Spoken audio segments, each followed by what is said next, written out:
કોઈના ઘરેથી ચોરીને લગાવેલા મની પ્લાન્ટથી ધનવાળા થવાય ખરા? જાણો શું કહે છે નિયમ. વાસ્તુશાસ્ત્ર અનુસાર મની પ્લાન્ટને ઘર પર લગાવવાથી જીવનમાં સુખ સમૃદ્ધિનો વાસ થાય છે. કારણ કે મની પ્લાન્ટને એક સકારાત્મક ઉર્જાવાળો છોડ માનવામાં આવે છે, તો વળી મની પ્લાન્ટને ધન પ્રાપ્તિવાળો છોડ પણ કહેવાય છે.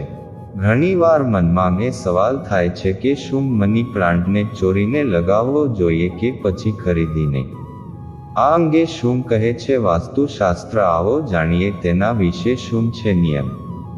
મની પ્લાન્ટને ઘરમાં લગાવવાનું કેટલીય રીતે શુભ માનવામાં આવે છે, પણ જ્યારે વાત આવે છે મની પ્લાન્ટને ઘરમાં ચોરીને લગાવવાની, તો આવું કરવાથી દૂર રહેવું જોઈએ.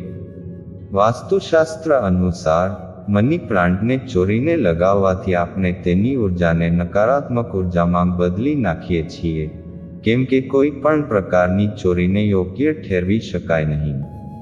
ખરાબ કામની ઉર્જા હંમેશા નકારાત્મક જ હોય છે. એટલા માટે વાસ્તુશાસ્ત્ર અનુસાર મની પ્લાન્ટને ચોરી કરીને ન લગાવવો જોઈએ. વાસ્તુશાસ્ત્ર અનુસાર મની પ્લાન્ટને પૈસાથી ખરીદીને લગાવવો જોઈએ. તેનાથી ન ફક્ત જીવનમાં સકારાત્મક ઉર્જાનો વાસ થશે, પણ માતા લક્ષ્મીની કૃપા પણ બની રહેશે. વાસ્તુશાસ્ત્ર અનુસાર મની પ્લાન્ટને સવાર અથવા સાંજના સમયે લગાવવાનો સૌથી સારો સમય છે. ઘરમાં હરિયાળી માટે છોડ લગાવવો વધુ સારો માનવામાં આવે છે. જો આ છોડની વચ્ચે મની પ્લાન્ટની વાત કરીએ તો તેનું મહત્વ વધુ વધી જાય છે. કહેવાય છે કે ઘરમાં મની પ્લાન્ટ લગાવવાથી પરિવારનું સૌભાગ્ય વધે છે અને સુખ સમૃદ્ધિ આપોઆપ ઘર તરફ આકર્ષિત થવા લાગે છે. વાસ્તુ નિષ્ણાતો કહે છે કે માત્ર મની પ્લાન્ટ લગાવવો પૂરતો નથી, તેને યોગ્ય દિશામાં લગાવવો પણ જરૂરી છે. જો આપણે આ છોડને રોપતી વખતે યોગ્ય દિશાનું ધ્યાન ન રાખીએ તો ઘણી સમસ્યાઓ ઊભી થઈ શકે છે. આવો આજે અમે તમને આ વિશે વિગતવાર જણાવીએ. ઘરે મની પ્લાન્ટ કેવી રીતે રોપવો? મની પ્લાન્ટને ક્યારેય સીધા સૂર્યપ્રકાશમાં ન રાખવો જોઈએ. આમ કરવાથી તે સુકાઈ શકે છે. દર 4 મહિને મની પ્લાન્ટની માટીને કચડી નાખવી જોઈએ અને તેમાં ખાતર ઉમેરવું જોઈએ, જેથી તે લીલી રહે. જો મની પ્લાન્ટના પાંદડા સુકાઈ જાય અથવા પીળા પડી જાય તો તેને તરત જ હાથ વડે કાઢી નાખવા જોઈએ. કોઈ પણ સંજોગોમાં ઘરની બહારની બારીઓ પર સજાવટ માટે મની પ્લાન્ટનો ઉપયોગ ન કરવો જોઈએ. દક્ષિણ, પશ્ચિમ અને પશ્ચિમ દિશામાં મની પ્લાન્ટ ટાળવા જોઈએ. આમ કરવાથી અશુભ અસર થાય છે. ઘરમાં મની પ્લાન્ટ લગાવવાથી ફાયદો થાય છે. ઘરમાં મની પ્લાન્ટ લગાવવાથી અનેક ફાયદાઓ માનવામાં આવે છે. કહેવાય છે કે જે ઘરમાં મની પ્લાન્ટ લગાવવામાં આવે છે ત્યાં સકારાત્મક ઉર્જાનો પ્રવાહ વધે છે. આ પ્લાન્ટ ઇકો ફ્રેન્ડલી માનવામાં આવે છે. મની પ્લાન્ટ માત્ર ઘરના વાતાવરણને શુદ્ધ જ નથી કરતું, પરંતુ હવામાં રહેલા કાર્બન મોનોક્સાઇડ, ઝાયલિન, ફોર્માલ્ડિહાઇડ અને બેન્ઝીન જેવા પ્રદૂષકોને દૂર કરવામાં પણ મદદ કરે છે.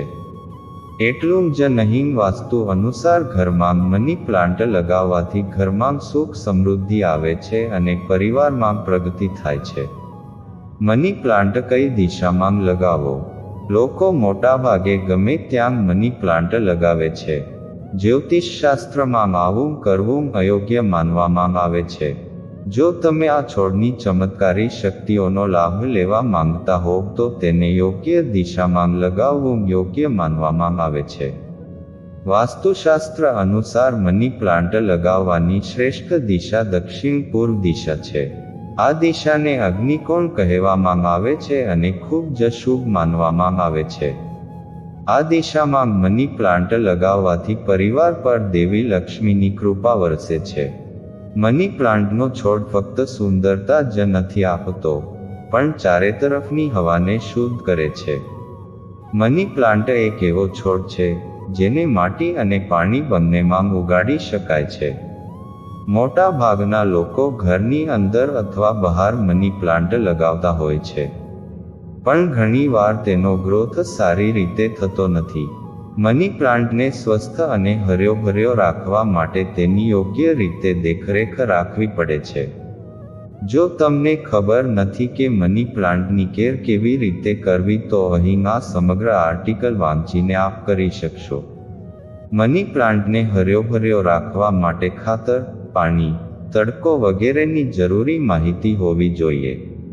મોટા ભાગે લોકો માટીમાં મની પ્લાન્ટના છોડને લગાવવાનું પસંદ કરતા હોય છે.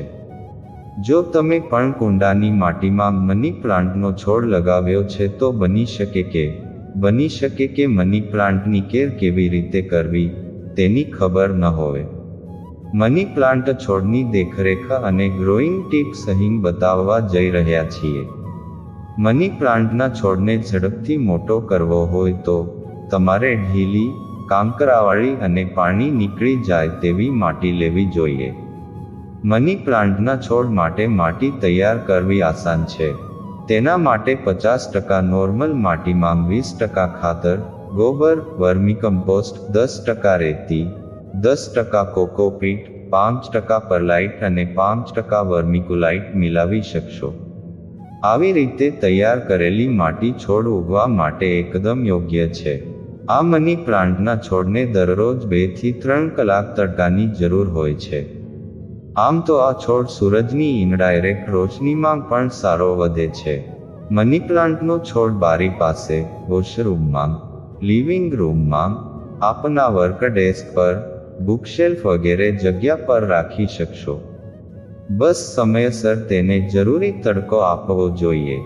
અથવા તો એવી જગ્યાએ રાખો જ્યાં ફિલ્ટર તડકો મળે. પોટેડ મની પ્લાન્ટના છોડને વધારે પાણીની જરૂર હોતી નથી. પાણી આપતા પહેલા આપે છોડની માટીને ચેક કરી લેવી જોઈએ. જો માટી સૂકી દેખાય તો જ પાણી આપો. આ છોડમાં પાણીને ઊંડા મૂળ સુધી પહોંચે તેવી રીતે આપો. કુંડામાં પાણી નીકળે તેવું કાણું છે કે નહીં તે ચેક કરી લો.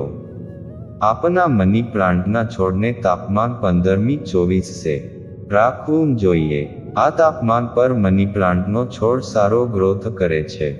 આકરા તડકામાં તમે મની પ્લાન્ટના છોડના પત્તા પર પાણીનો સ્પ્રે પણ કરી શકશો. તેનાથી તાપમાન નિયંત્રણમાં રહેશે અને છોડ માટે હ્યુમિડિટી બનાવી રાખવામાં મદદ મળશે.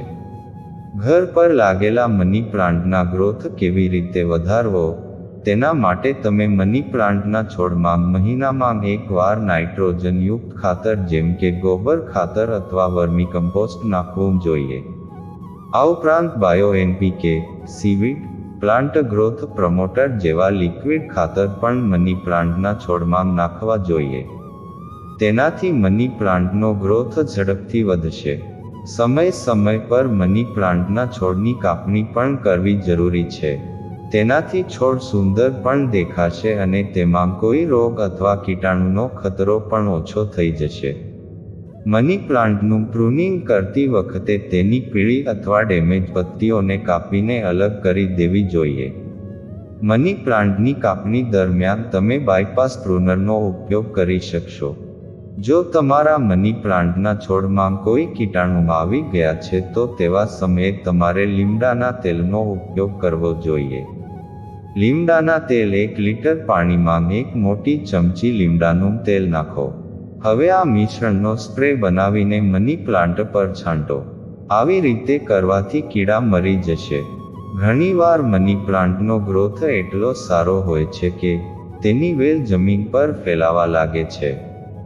જો આપના ઘરમાં પણ આવું થઈ રહ્યું હોય તો આવું ન કરતા. જમીન પર મની પ્લાન્ટના વેલને ફેલાતા રોકવા માટે તમે લાકડા, મોસ સ્ટીક વગેરેની મદદ લઈ શકશો. આ ઉપરાંત મની પ્લાન્ટની વેલને ટેકો આપવા માટે ક્રીપર નેટનો પણ ઉપયોગ કરી શકશો.